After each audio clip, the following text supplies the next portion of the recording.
Bonjour, c'est Ion Modgurum.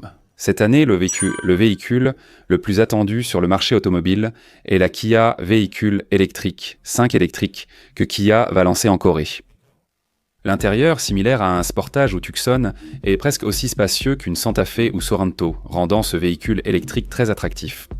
Le véhicule électrique 3 sorti plus tôt est trop petit et le véhicule électrique 4 étant une berline peut laisser certains sur leur faim.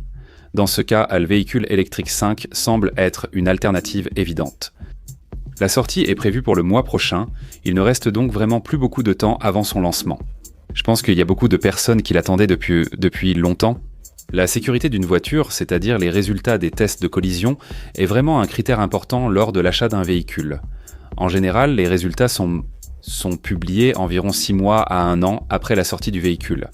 N'y a-t-il pas un moyen de le savoir plus tôt ? C'est pourquoi je cherchais les résultats des tests mondiaux. Et je vais maintenant vous présenter les résultats du test de collision de le véhicule Electric 5 publié par RAL Australasian New Car Assessment Programme. Le résultat principal, la sécurité du test de collision, a été entièrement validé avec 5 étoiles. C'est un véhicule fabriqué par un constructeur national, et personnellement je trouve positif qu'il ait obtenu une note aussi élevée auprès d'un organisme de test de collision étranger. Si les résultats du crash test étaient d'abord sortis en Corée, on aurait pu croire à une entente préalable, non ? Ayant déjà observé ces réactions, les tests de collision à l'étranger semblent sans doute plus crédibles. Voyons donc dans quel domaine la voiture a obtenu de bons résultats et dans quel domaine elle a été un peu insuffisante. Tout d'abord, le plus important, c'est la sécurité en cas de collision. Cette catégorie est divisée entre les adultes à la première rangée et les enfants à la deuxième rangée. Et le troisième critère concerne la sécurité des piétons à l'extérieur, tandis que le quatrième et dernier critère est la sécurité de prévention des accidents. Ainsi, ces 4 domaines sont évalués à travers une vingtaine de sous-catégories. Ici, l'essentiel à considérer est la sécurité en cas de collision, sans doute l'aspect le plus crucial. Voyons d'abord les résultats du test de collision frontale. Le véhicule a percuté un mur fixe permettant d'évaluer la sécurité des passagers lors de l'impact. Des mannequins sont assis sur les sièges conducteurs, passagers et arrière. Ce test vérifie le niveau de blessure à la tête, au cou, à la poitrine, au haut du corps et aux jambes.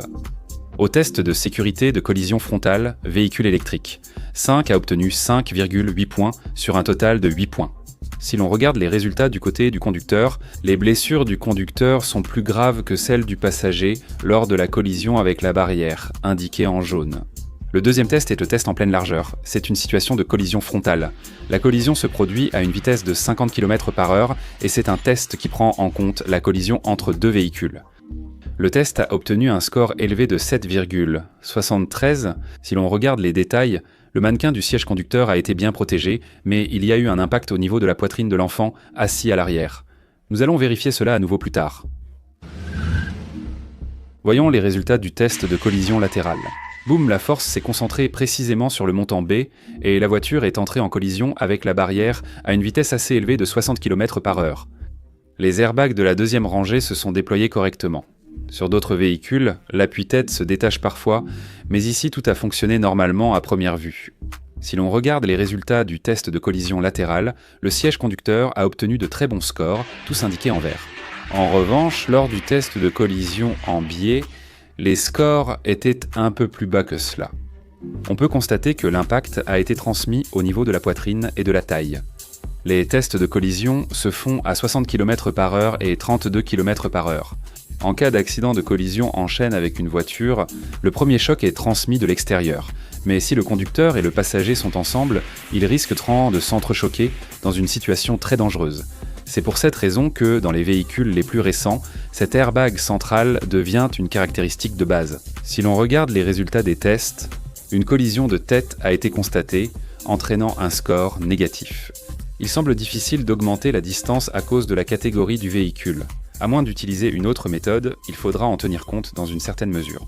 Et lors d'une collision entre le passager de la première rangée et celui de la deuxième rangée, le coup est projeté en arrière, ce qui peut entraîner des blessures. Les sièges de première rangée ont eu la note Good, ceux de deuxième rangée marginal.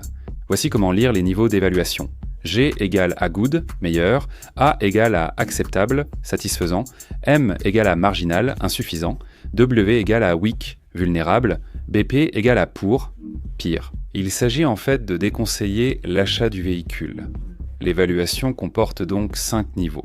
En conclusion, si l'on regarde les résultats du test de collision pour les adultes, le score obtenu est de 35,47 sur 40. Un total de 88% a été obtenu. La dernière fois, Tasman avait obtenu 85%, mais en termes de sécurité, le SUV a obtenu un score plus élevé.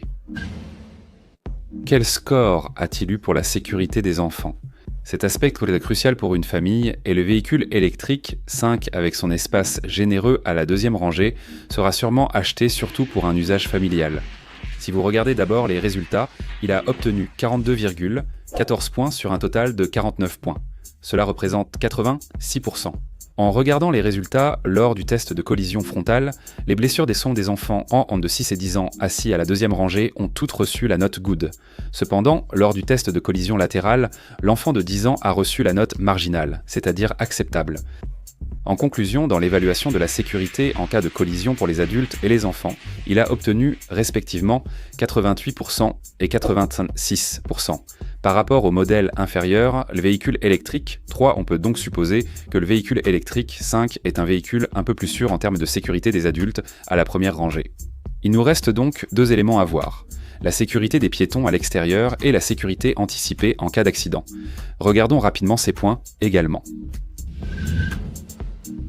La sécurité des piétons à l'extérieur concerne celle des piétons ou cyclistes, pas celle à l'intérieur du véhicule. On teste ici dans quelle mesure les piétons à l'extérieur sont protégés en cas de collision avec le véhicule. En particulier, il est très important de savoir si la tête est bien protégée lors d'une collision entre un piéton et un véhicule. Ensuite, on se concentre sur la capacité à protéger les jambes. La capacité à protéger la tête a reçu une bonne évaluation. La capacité à protéger le fémur et la partie inférieure du corps a également reçu une bonne évaluation. En revanche, la capacité à protéger le bassin a obtenu une note un peu plus faible. Si vous regardez l'image, la couleur verte indique les éléments qui ont reçu une bonne évaluation. Le jaune et le rouge indiquent respectivement des scores plus faibles. Et il y a aussi un autre point à prendre en compte, le système de freinage d'urgence, appelé système de freinage d'urgence automatique. Il est testé selon 3 critères, piéton, cycliste et piéton de nuit. Dans cette catégorie, la plupart ont obtenu de bons résultats. Si l'on regarde le score global du test de sécurité des usagers extérieurs, pour le premier critère, le test de marche arrière n'a pas été effectué car il ne s'agit pas d'une norme. Le forward désigne l'avant du véhicule. Lors de ce test, tous les résultats ont obtenu la mention « bon ». Mais pour le test où un adulte s'approche latéralement, la mention obtenue était « marginale ». En conclusion, il a obtenu un score supérieur à la moyenne pour la sécurité des piétons par rapport aux véhicules concurrents de la même catégorie. Passons maintenant au dernier point, la sécurité de prévention des accidents. Pour vous donner les résultats, il a obtenu 14,79 points sur un total de 18, soit 85,2%. Il a obtenu un score élevé en sécurité de prévention des accidents. Cette catégorie inclut des dispositifs d'aide à la conduite comme le détecteur d'angle mort, la prévention des collisions arrière, le limiteur de vitesse intelligent et la direction d'urgence. Il a obtenu des scores élevés dans la plupart des domaines.